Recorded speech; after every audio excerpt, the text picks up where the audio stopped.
Lapit na malubot. Taas ng tubig na.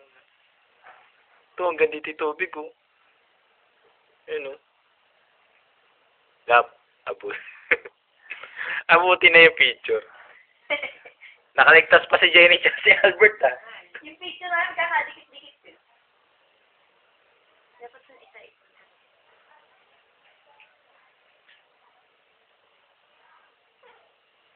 Wow. Sabay. Oh. Inano ko talaga yun yung pusa. Inano ko.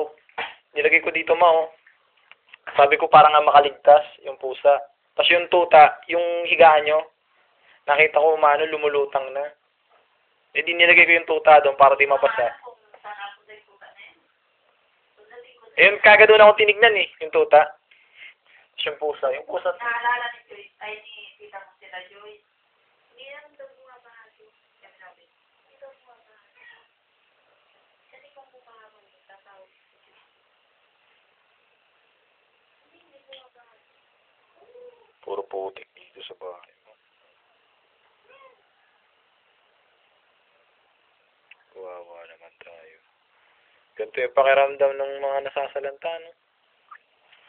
Kanina parang nanaginip lang talaga ako eh.